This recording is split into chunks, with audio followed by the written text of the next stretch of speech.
Count function counts the number of cells in the range that contains numbers. It even calculates decimal numbers and dates. It will not count anything written within double quotes. Like this is our table and this is our count function. Within bracket I am giving the range of table. Answer is 18.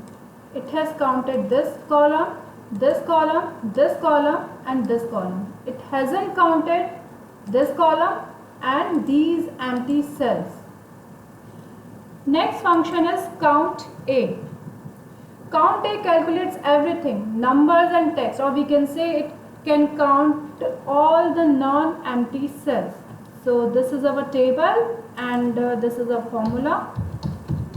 Count A, within bracket I am giving the range of table. So it has counted everything from this table except these blank cells. And our third function is count blank. It counts only the blank cells in our table.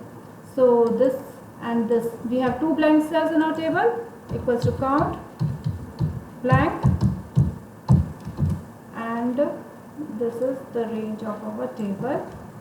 It has given 2 because we have only two blank cells here.